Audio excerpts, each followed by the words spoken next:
So guys, we're talking a lot about leadership, and I want to know, what can leaders do to maintain their effectiveness during difficult circumstances?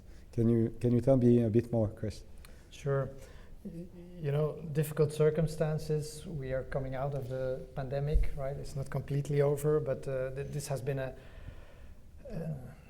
period in time where leaders have been really challenged. And what I have seen with leaders is that they tend to work harder, right? Instead of working 12 hours every day, they go for 14 and 15 hours.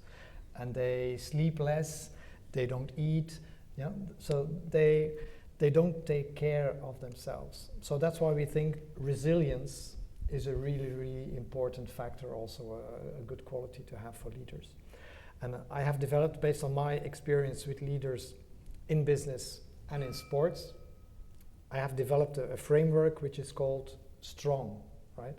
And it's an acronym for 6 different steps that you can take as a leader to develop, to build your resilience. So if you allow me a little bit of time to explain the framework of the 6 steps.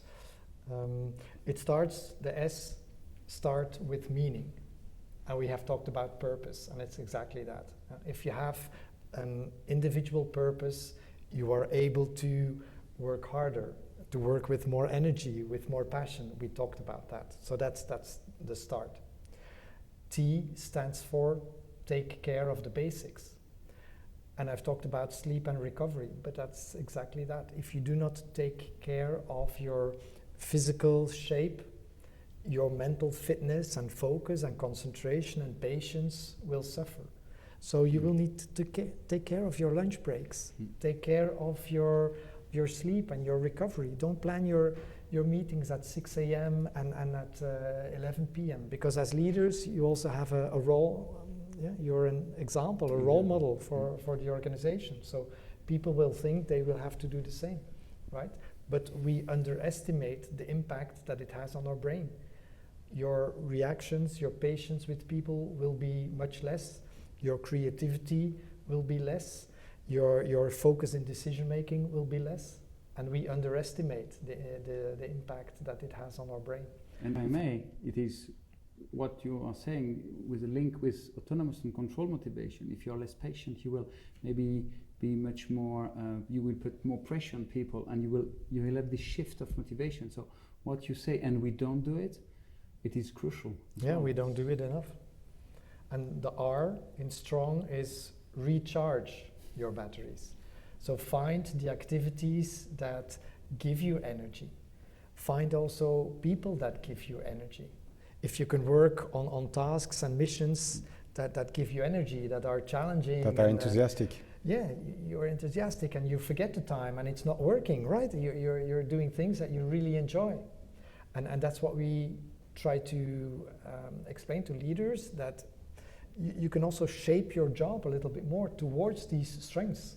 Work more with your strengths, right? And find activities that tap into your strengths. So that's the R, recharging your batteries.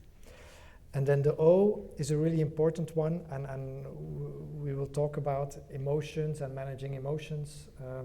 It stands for overcome your fears. Fear is a very strong emotion. And when we are in an environment of command and control, no psychological safety, people will be frightened. They will be concerned. And so as leaders, you also have certain fears and certain emotions.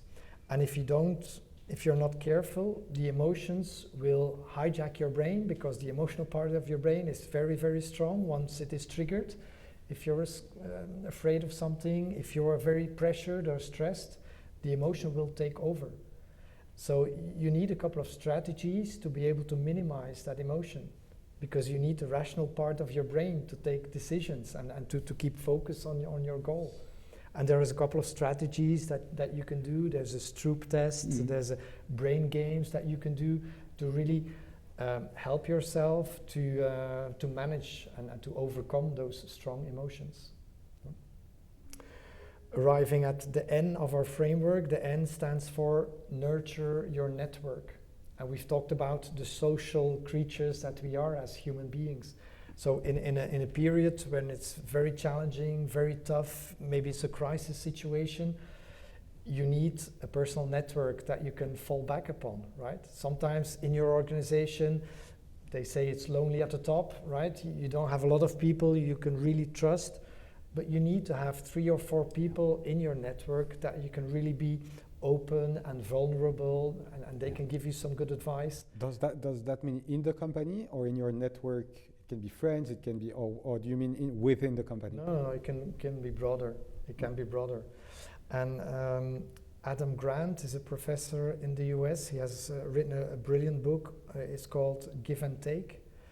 And he identifies people as givers or takers, or in between, they are matchers. And he says some people are just always trying to get something from you. They are takers, right? They want information from you. They want some power from you. They want your network. So they're always They are asking. toxic. Yeah, and if you have too much of that, it's toxic in your organization. But luckily, we also have people who are giving, who are sharing knowledge, who give you access to this person and that person, because they are convinced if you give, you will get something back. Yeah? Or they just give because they like helping people, they like supporting people. So you need a couple of givers in your network, again, to recharge your batteries and to feel better. So that's the network, the end, nurture your network. And if I may, you have used one word that is very important, is vulnerability. And we teach in business school and said, you are strong, you are the best, we are heroes, in fact, but it's not the truth. And if you create this safety framework, this safe framework where I can be just me, I can be vulnerable with some kind of people, I can ask for your ideas without judging, then I will feel a little bit less alone in my role of leader. Absolutely. I feel you. Yeah. So strong, and then we have the G at the end. It means go for growth. And we have talked about growth mindset. We've talked about the stretch. If you're learning, you go a little bit out of your comfort zone.